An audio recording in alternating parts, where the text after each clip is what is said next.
Mock test ने आपको help किया था गेट एक्सेल और आईआईटी जैम में? तो मैं आपसे ये पूछ रही थी कि आपने किस तरीके से क्वेश्चन सॉल्व किए थे आईआईटी जैम के पेपर में, आपने क्या सोचा था?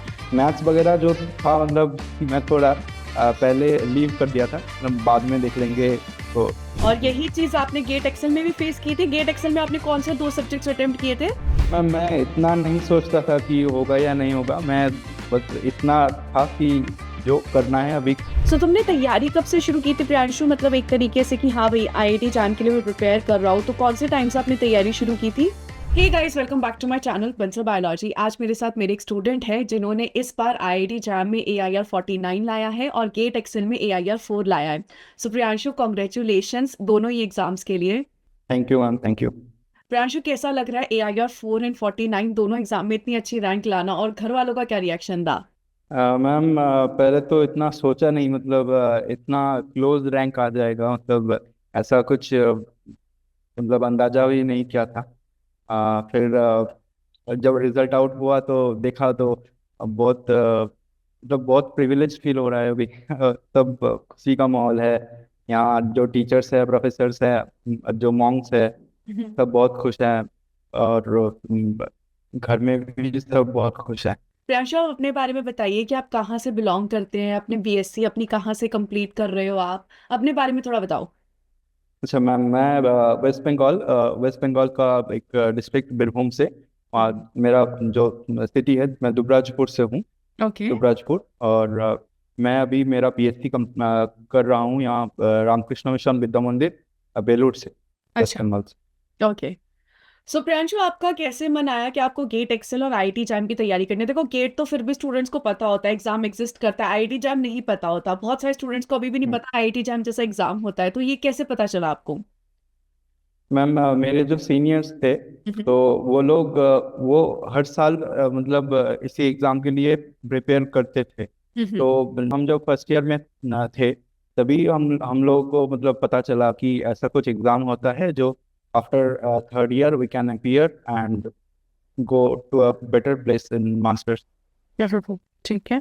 और आपने गेट एक्सेल और आईआईटी जैम दोनों भी बहुत अच्छा सिक्योर किया है।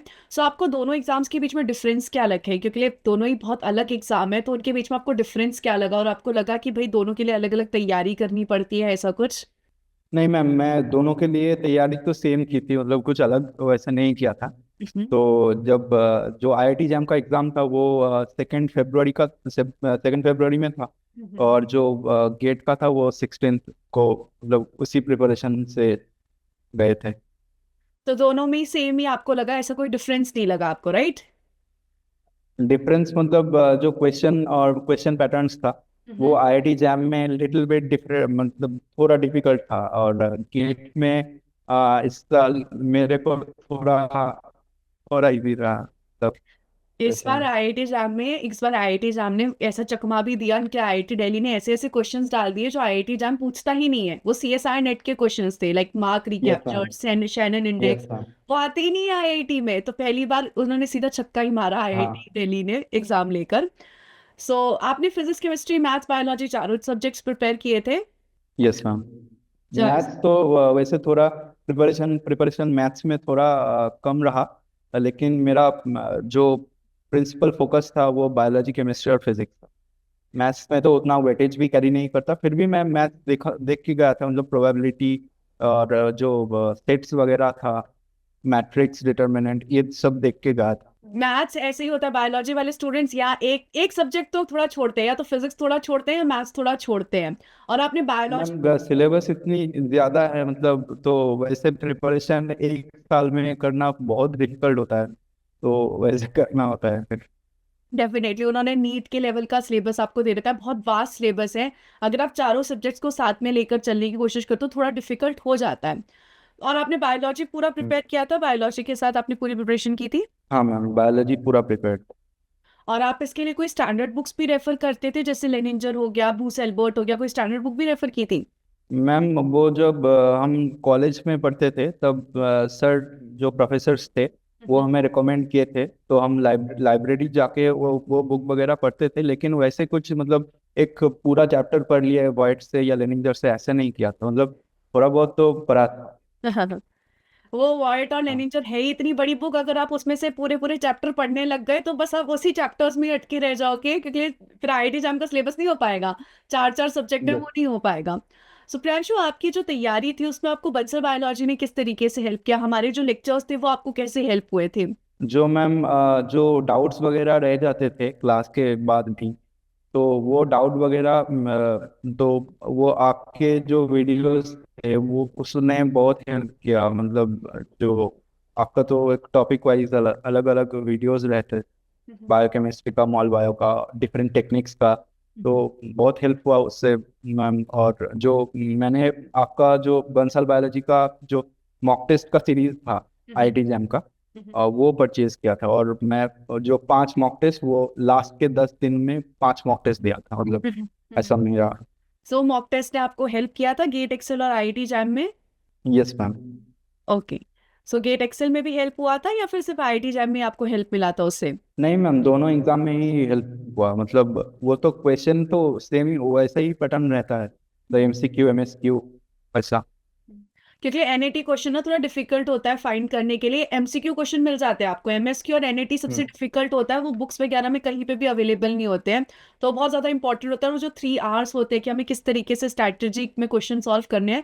तो मैं आपसे ये पूछ रही थी कि आपने किस तरीके से क्वेश्चन सॉल्व किए थे आईआईटी जैम के पेपर में, आपने क्या सोचा था कि आप कौन से सेक्शन को पहले करोगे, कुछ सोच के गए थे, प्लानिंग की थी तुमने, कैसे अटेम्प्ट किया था? हाँ, प्लानिंग तो था मैम। मतलब बायोलॉजी बायोलॉजी को मैं पहले पहले रखा था। हम्म, बायोलॉजी बायोलॉजी का जो पोर्शन है वो पहले किया था। ठीक है। और जो केमिस्ट्री फिर मैथ्स वगैरह जो था, मतलब मैं थोड़ा पहले लीव कर दिया था, मतलब बाद में देख लेंगे तो टाइम रहेगा तो। प्रियांशु, ऐसा भी होता है ना कि एमसीक्यू तो अटेम्प्ट हो जाते हैं, एमसीक्यू में दिक्कत नहीं आती, एमएसक्यू और एनएटी में बहुत दिक्कत आती है, भले ही उसमें नेगेटिव ना हो मार्किंग लेकिन फिर भी दिक्कत आती है, तो ऐसी दिक्कत आपको भी फील होती थी? नेगेटिव मार्किंग में तो एमएसक्यू में बहुत प्रॉब्लम होता था। नेट तो फिर भी हो जाता था, मतलब एक सही तरीके से आंसर निकल जाता था। और एमसीक्यू में भी उतना प्रॉब्लम नहीं होता था, लेकिन एमएसक्यू में मेरा प्रॉब्लम हुआ था। क्योंकि उसमें ये होता है ना कि आप 3 ऑप्शन करेक्ट है तो तीनों ही मार्क करने हैं, 2 मार्क कर दिए तो भी गलत, 4 मार्क कर दिए तो भी गलत, कंफ्यूजन हो ही जाता है उसमें। और यही चीज आपने गेट एक्सेल में भी फेस की थी। गेट एक्सेल में आपने कौन से 2 सब्जेक्ट्स अटेम्प्ट किए थे? गेट एक्सेल में मैं बायोकेमिस्ट्री और जूलॉजी किया। बायोकेमिस्ट्री और जूलॉजी किया था आपने अटेम्प्ट। और गेट एक्सेल में केमिस्ट्री कैसी रही थी आपकी? केमिस्ट्री अच्छी रही थी। अच्छी केमिस्ट्री रही। भी अच्छी थी। केमिस्ट्री तो कंपलसरी थी हाँ। सबके लिए, और जनरल एप्टीट्यूड में लास्ट में गया था तो। ठीक है। सो आपने देखो, जब आप प्रिपेयर करते हो ना प्रियांशु, तो ऐसा होता है कि भाई होगा या नहीं होगा, निकलेगा या नहीं निकलेगा, ऐसे बहुत सारे थॉट्स आते हैं दिमाग में। तो आपके दिमाग में भी ऐसे थॉट्स आते थे, और किस तरीके से टैकल करते थे आप इन सब थॉट्स को?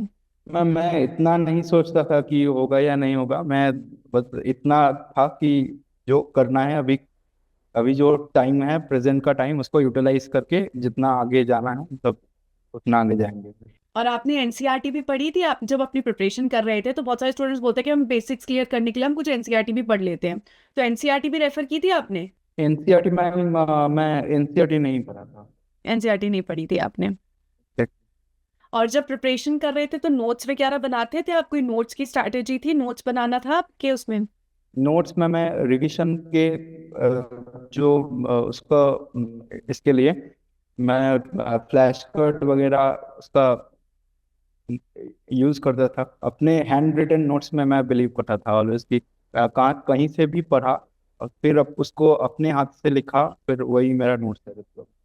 डेफिनेटली, जो हम खुद से नोट्स बनाते हैं ना तो वो हमारे साथ रहते हैं, हमेशा रहते हैं वो। अभी आपको इंटरव्यूज में जब जाओगे ना तब भी वो नोट्स आपको बहुत हेल्प करेंगे। आप स्पेशली वो टेक्निक्स के नोट्स जो हैं वो आपको बहुत हेल्प करेंगे, आपके इंटरव्यूज में भी वो आपको काफी हेल्प करते हैं। सो प्रियांशु, जो स्टूडेंट्स अब नेक्स्ट ईयर के लिए प्रिपेयर कर रहे हैं उनको आप कोई गाइडेंस देना चाहोगे? गाइडेंस मतलब मैम, मैं बोलूँगा कि डरना नहीं है पहले तो। कि लोग तो आधे वहीं पे डर जाते हैं कि जो जनरल के लिए आईआईटीज में 60 ऐसा कुछ सीट है, तो मेरा कैसे होगा ऑल इंडिया में। तो इतना कुछ सोचना नहीं है, बस तुम्हारे लिए तो एक सीट ही काफ़ी है। मतलब तुमको तो डेफिनेटली। 60 सीट भी नहीं चाहिए। तो बस उसके लिए मेहनत करते जाओ, और फिर जो होगा देखा जाएगा। और प्रियांशु एक और स्टूडेंट्स को दिक्कत आती है, आप बीएससी में हो, आप अपना एक सिलेबस होगा, उसके साथ-साथ आपको फिज़िक्स, केमिस्ट्री, मैथ्स भी पढ़नी होगी। बीएससी में आप फिज़िक्स, केमिस्ट्री, मैथ्स तो इतना नहीं पढ़ते हैं, आपको वो भी पढ़ना है, आपको बायोलॉजी भी उस तरीके से पढ़नी है। तो इन सब चीज़ों को कैसे टैकल करते थे आप? मैम मेरा तो केमिस्ट्री जो है वो 11 12 का लेवल तक है। हाँ, मतलब मैं उस समय तब प्रिपेयर किया था, तो जो फिर से मैं जब पढ़ने जा रहा था कि चीज़ें पढ़ रहा था, तो वह सब कनेक्ट हो रहा था, मतलब कुछ हो रहा था। तो उससे ज़्यादा दिक्कत नहीं आई। और केमिस्ट्री मेरा जो कॉलेज में जेनेरिक भी था, हुँ, हुँ। मतलब फर्स्ट ईयर में, तो जो स्टीरियो केमिस्ट्री और ऑर्गेनिक का बहुत सारा पार्ट वो कॉलेज में पढ़ा था। और जो फिजिक्स का बात है वो भी 11 12 का लेवल तक ही आता है, ज़्यादा डिफिकल्ट नहीं आता और हो जाता है फिर वो, उसके लिए ज़्यादा दिक्कत करने की जरूरत नहीं। सो टाइम मैनेजमेंट में तुम्हें एज़ सच इश्यू नहीं हुआ? बहुत सारे स्टूडेंट्स को टाइम मैनेजमेंट में इश्यू होता है, तो आपको ऐसा कोई इश्यू नहीं हुआ टाइम मैनेजमेंट में? नहीं, टाइम मैनेजमेंट पे उतना कुछ इश्यूज नहीं रहता। अगर कोई प्रॉपर एक प्लानिंग करके जाए तो किसी को भी कोई टाइम मैनेजमेंट में दिक्कत नहीं आएगी। सो तुमने तैयारी कब से शुरू की थी प्रियांशु? मतलब एक तरीके से कि हाँ भई आईआईटी जैम के लिए मैं प्रिपेयर कर रहा हूँ, तो कौन से टाइम से आपने तैयारी शुरू की थी? मैम मेरा जब थर्ड सेमेस्टर का एग्जाम खत्म हुआ था, मतलब पिछले साल जनवरी जनवरी के लास्ट महीने में, ठीक है। लास्ट तब से मैं प्रिपरेशन शुरू किया था, मतलब 1 साल का प्रिपरेशन था।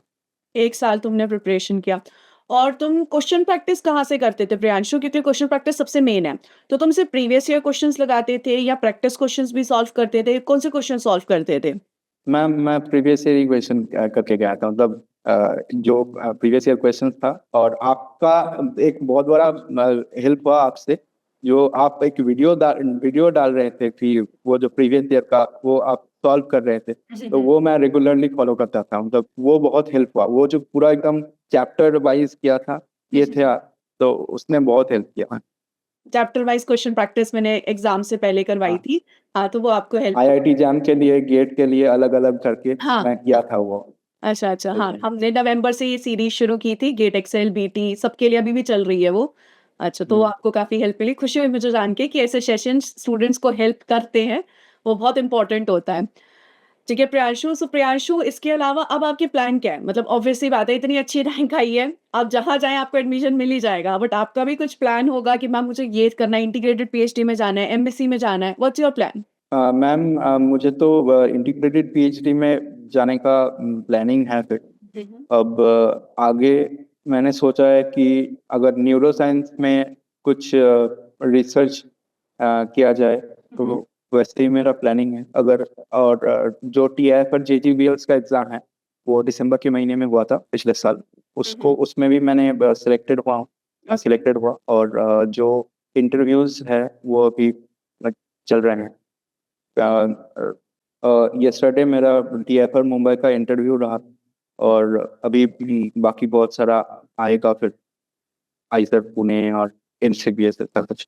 सो कोई ड्रीम इंस्टीट्यूट है तुम्हारे? 2-3 ऐसे ड्रीम इंस्टीट्यूट होते हैं कि भई इंडिया में अगर ये 2-3 इंस्टीट्यूट मैंने पहले से सोच के रखे हैं कि इनमें जाना है, पहले से ही ऐसे सोच के रखा है, ऐसा कुछ है?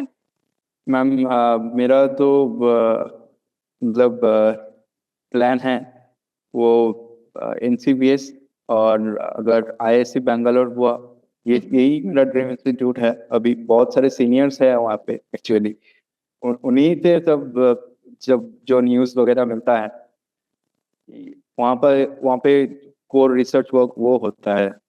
और नहीं नहीं हुआ तो फिर एमएससी में देखेंगे कि PhD अगर करती है, उसमें इंटरव्यू देंगे, और जो आईआईटी रुड़की मिल जाए तो। नहीं हो जाएगा, आपकी इतनी अच्छी रैंक है तो आपकी हो ही जाएगा आईआईएससी में इंटीग्रेटेड पीएचडी में या फिर एनसीबीएस में।